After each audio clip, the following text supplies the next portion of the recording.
conheci um pesquisador da Etiópia, na UFRO, que eles estão trabalhando muito com o biochar para regiões de solo seco, porque ele acaba cumprindo esse papel de reter a água e ajuda na sobrevivência das mudas, porque, vamos dizer assim, uma muda de árvore é muito semelhante ao que é um bebê recém-nascido, né? Você tem que ter um cuidado muito grande naqueles primeiros dias. A partir do momento que ele passou aquela fase crítica, tem que ter cuidado sim, mas ele já vai começar a deslanchar, né?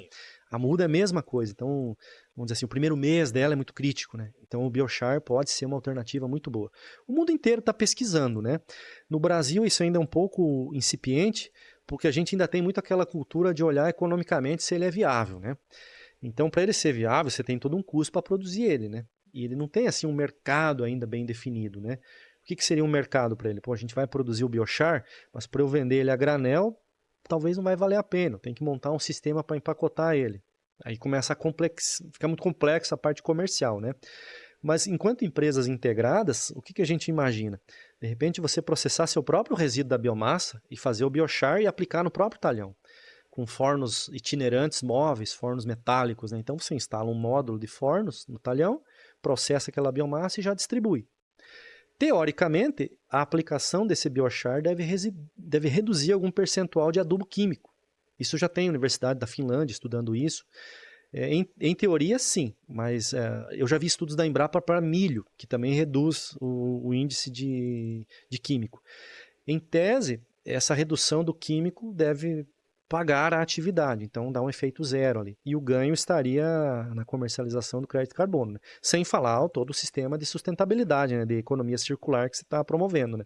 Um resíduo de biomassa espalhado ali na área, ele vai demorar alguns anos até incorporar no solo, né? Se você converter ele para biochar, é instantâneo, né? Ele já está ali no solo e provocando trocas, né, com as raízes das mudas, né? Ele funciona então como fertilizante, basicamente. Não seria bem um fertilizante. Certo. Lembra a avó da gente quando tirava a cinza do fogão e colocava no quintal? Sim. Aquilo não é exatamente um adubo, mas ele melhora a condição do solo para que aquilo retenha mais água e micro-organismos para a muda crescer. Isso já é só vocês ou tem mais empresas no Brasil? Não, tem muita empresa já estudando, né? Sim. Essa é uma evolução nesse processo. Nasceu na Europa essa ideia também, né, de aproveitamento. E se a gente pensar assim, o tanto de biomassa, a gente só está falando de biomassa de florestal, mas se você analisar que tem biomassa que fica nas serrarias, que ela é queimada, né? Tem muita biomassa vamos pegar o exemplo dos móveis velhos, vai para o lixo, né? Alguns ainda reciclam, mas não, tudo isso aí pode ser convertido em biochar. Sem falar do resíduo de agricultura, né? Ele tem uma densidade menor que a árvore, né? Vamos pegar um galho de árvore, comparar com palha de arroz, por exemplo. A palha de arroz é muito mais leve, né? Vai dar uma densidade bem menor. Mas ela gera um outro tipo de biochar, mais fino, mais leve, que pode ter outras aplicações, né?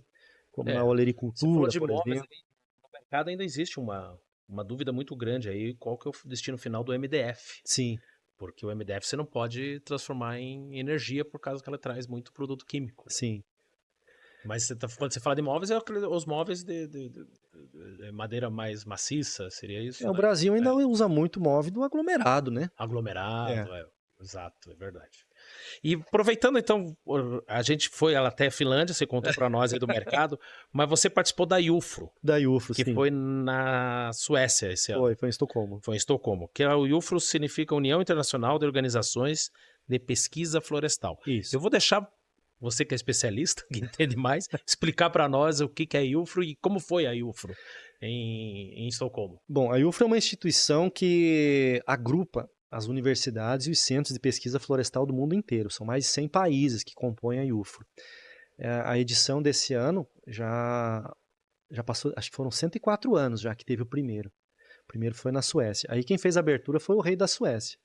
Daí na fala dele ele falou, o primeiro UFRO, quem abriu foi o meu avô, que também foi, lá é toda a família. Já plantou a árvore para ele lá. Quem abriu a primeira UFRO aqui foi o meu avô, então eu estou muito feliz de estar abrindo a UFRO aqui. Então é tipo Copa do Mundo, cada 4 anos é num lugar. Cada 4 anos. A penúltima tinha sido aqui no Brasil, foi em Curitiba, aqui, né? Então reúne o mundo inteiro, tinha umas 4.500 pessoas mais ou menos. E você conhece muita gente, tem muito assunto assim que você fica pensando, pô, será que alguém está olhando para isso? Daí você começa a participar dos painéis e tem mais gente olhando. Então ele gera muita conexão, né? Por exemplo, esses assuntos de biochar, nós encontramos muitas pessoas trabalhando com isso.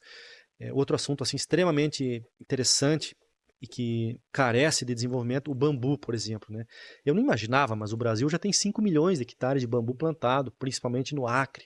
Então, e o bambu pode ser uma excelente alternativa tanto para biochar como para outros usos, né? Até o próprio carvão. Então, você vai conhecendo assim, eu fui com 2 chapéus, como eu falo, né? Um pela universidade do meu doutorado, apresentei 2 trabalhos lá, mas eu fui com o chapéu da DeForest É. também para buscar conexões, né, com entidades, então para desenvolver pesquisa, né? Então foi muito bom nesse sentido.